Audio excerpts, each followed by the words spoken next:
آپ صلی اللہ علیہ وسلم نے فرمایا جس گھر میں سورہ بقرہ پڑھی جاتی ہے شیطان اس گھر سے بھاگ جاتا ہے، چلا نہیں جاتا، بھاگ جاتا ہے۔ ہاں، قرآن کا شوق۔ ایک آدمی کہنے لگا کہ مولانا صاحب بڑی پریشانی ہے، بڑی پریشانی ہے، کوئی وظیفہ تو بتاؤ، کوئی وظیفہ تو بتاؤ۔ اس سے کہا بھائی آپ روزانہ قرآن پاک کی تلاوت اہتمام سے کیا کریں، روزانہ قرآن پاک کی تلاوت اہتمام سے کیا کریں۔ کہنے لگا ہاں ہاں قرآن بڑی اچھی بات ہے، لیکن کوئی وظیفہ تو بتاؤ۔ کیا کوئی وظیفہ تو؟ ارے قرآن کا شوق پیدا ہو، ذکر کا شوق پیدا ہو۔ الا بذکر اللہ تطمئن القلوب،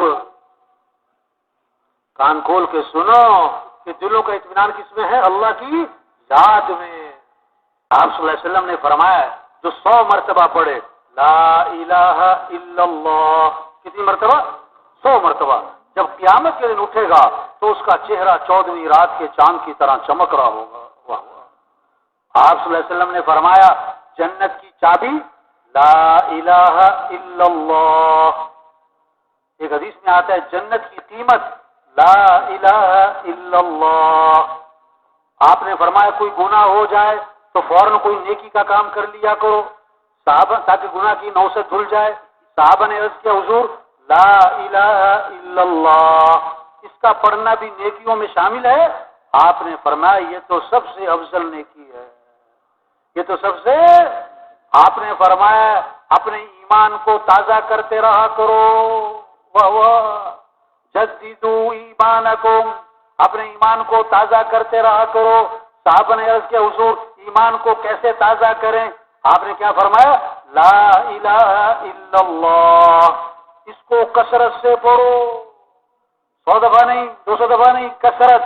اور علماء نے لکھا ہے جو 300 دفعہ پڑھے گا وہ کثرت میں آ جائے گا۔ بچے بچیاں بوڑھے جوان، ہمارے غریب ہمارے امیر، ان کے ہاتھوں میں تسبیح ہو اور کیا پڑھ رہے ہوں لا الہ الا اللہ۔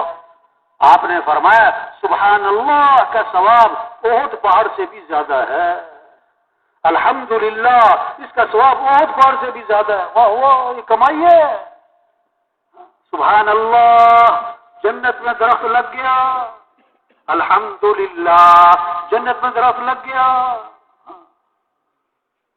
آپ صلی اللہ علیہ وسلم نے فرمایا کیسی خوبصورت حدیث ہے، کمال کے الفاظ ہیں، کلمتانی خفیفتانی علی اللسانی ثقیلتانی فی المیزانی حبیبتانی الی الرحمن سبحان اللہ وبحمدہ سبحان اللہ العظیم۔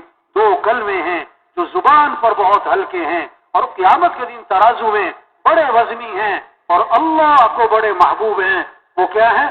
سبحان اللہ وبحمدہ سبحان اللہ العظیم، سبحان اللہ وبحمدہ سبحان اللہ العظیم۔ شوق ہو، اس سے اطمینان، اس سے دلوں کو راحت، اس سے دلوں کو سکون، اس سے بے چینیاں ختم ہوں، اس سے دل کی پریشانیاں ختم ہوں۔ آپ صلی اللہ علیہ وسلم فجر کی نماز کے لیے تشریف لے جا رہے ہیں اور حضرت جویریہ رضی اللہ عنہا مصلی پر بیٹھی ذکر کر رہی ہیں۔ اس کا مطلب کیا ہوا؟ خامن صبح سے فجر میں مسجد میں جائے تو بیوی کہاں پر ہو؟ مصلی پر ہو۔ اور آپ صلی اللہ علیہ وسلم فجر کے بعد واپس تشریف نہیں لائے، اشراق کے بعد نہیں آئے۔ حدیث کے الفاظ ہیں رجع بعد ان اضحی، چاشت کے بعد جب سورج میں تیزی آ گئی، کم از کم 2.5-3 گھنٹے آپ واپس تشریف لائے تو حضرت جویریہ رضی اللہ عنہا اسی طرح مصلی پر بیٹھی ذکر کر رہی ہیں۔ آپ نے وضاحت فرمائی جویریہ میں جب سے گیا ہوں اس وقت سے اب تک تم ذکر کر رہی ہو؟ عرض کیا جی ہاں حضور، اس وقت سے اب تک میں ذکر کر رہی ہوں۔ جب اللہ سے تعلق ہوگا، جب اللہ سے محبت ہوگی، جب اللہ کی عظمت ہوگی، اب زبانوں پر کس کا نام ہوگا؟ اللہ۔ اب ذکر میں لذت، ذکر میں حلاوت، ذکر میں اطمینان، وقت کے گزرنے کا احساس نہیں۔ اب آپ کو پتا تھا اتنا لمبا ذکر ہر مسلمان تو نہ کر سکے گا، آپ نے کام آسان فرمایا کہ جویریہ میں نے تمہارے بعد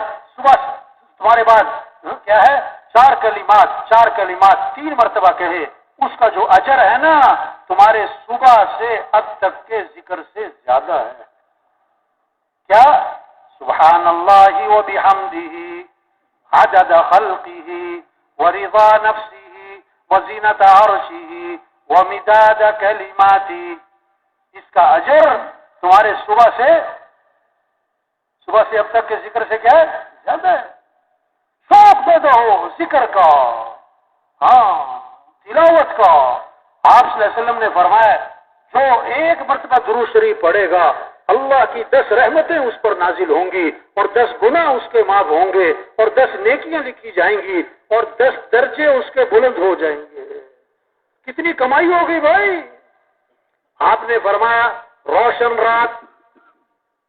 رات یعنی جمعرات، روشن دن یعنی جمعے کا دن، اس میں میرے پر درود شریف کثرت سے پڑھا کرو کیونکہ تمہارا درود شریف میرے اوپر پیش کیا جاتا ہے۔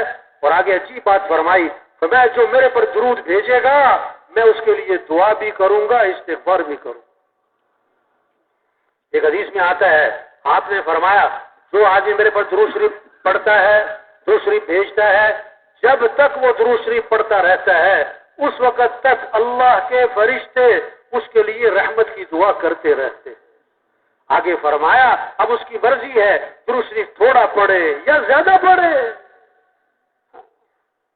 ایک صحابی آئے، عرض کی اللہ کے رسول میں نے ذکر کا وقت طے کیا، دعا کا وقت طے کیا، اس میں سے کتنا وقت درود شریف کو دے دوں؟ پھر خود ہی عرض کیا حضور 1/4 وقت درود شریف کو دے دوں؟ فرمایا ٹھیک ہے لیکن درود شریف زیادہ کر لو تو بہتر ہے۔ حضور 1/3 وقت درود شریف کو دے دوں؟ فرمایا ٹھیک ہے لیکن درود شریف زیادہ کر لو تو بہتر ہے۔ حضور آدھا وقت درود شریف کو دے دوں؟ فرمایا ٹھیک ہے لیکن زیادہ کرو تو بہتر ہے۔ حضور میں 2/3 وقت درود شریف کو دے دوں؟ فرمایا ٹھیک ہے لیکن درود شریف اور زیادہ کرو تو بہتر ہے۔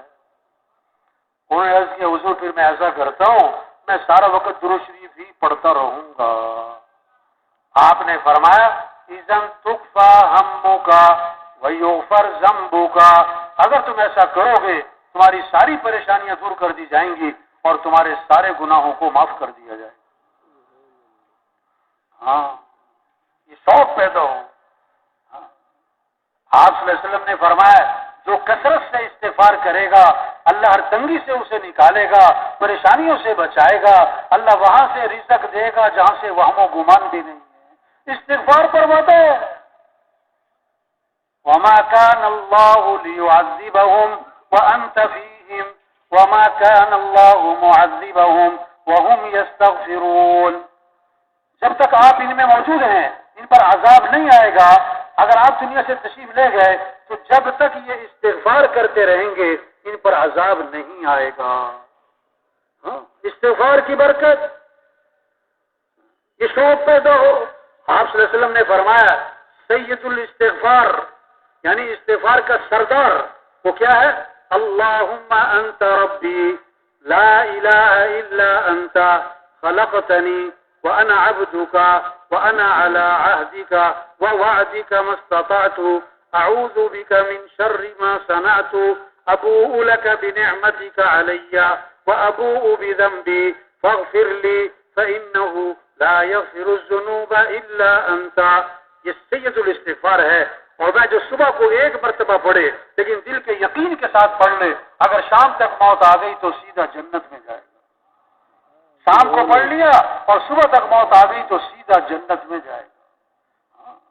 شوق پیدا ہو جائے بھائی، تبلیغ محنت ہے، ایمان بنے، اعمال کا شوق آئے، اخلاق اچھے ہو جائیں، زندگی جو خوبصورت بنے گی وہ کس سے؟ مال سے نہیں، چیزوں سے نہیں، اچھے کپڑے، اچھا گھر، اچھی تنخواہ، اچھی گاڑی نہیں، زندگی خوبصورت بنے گی جب اخلاق اچھے ہوں گے۔ تبلیغ میں محنت ہے کیسے سب کے اخلاق اچھے ہوں، معاف کرنا آ جائے، غصے کو پینا آ جائے، کسی کو حقیر نہ سمجھنا، اپنے آپ کو اونچا نہ سمجھنا، زبان پہ غیبت نہ ہو، زبان پہ چغلی نہ ہو، زبان پہ گالی نہ ہو، زبان پہ طنز نہ ہو، دل میں بغض نہ ہو، دل میں کینہ نہ ہو، دل میں حسد نہ ہو، دل میں کھوٹ نہ ہو، دل میں میل نہ ہو، دل میں کدورت نہ ہو۔ آپ نے فرمایا ابھی جو شخص داخل ہونے والا ہے یہ جنتی ہے دوسرے دن فرمایا ابھی جو شخص داخل ہونے والا یہ جنتی ہے، تیسرے دن فرمایا ابھی جو شخص داخل ہونے والا یہ جنتی ہے۔ تینوں دن ایک ہی صحابی داخل ہوئے، ایک صحابی ان کے گھر گئے، میں رات آپ کے پاس گزارنا چاہتا ہوں، دیکھنا چاہتے تھے کون سا عمل ہے کہ جنتی ہونے کی بشارت ملی۔ ایک رات رہے، 2 رات رہے، 3 رات رہے، کوئی خاص عمل نہ دیکھا، ساری رات سو رہے، فجر میں اٹھ گئے، بس ایک بات دیکھی، رات کو سوتے ہوئے کروٹ بدلتے ہیں تو زبان پر اللہ کا نام آتا ہے۔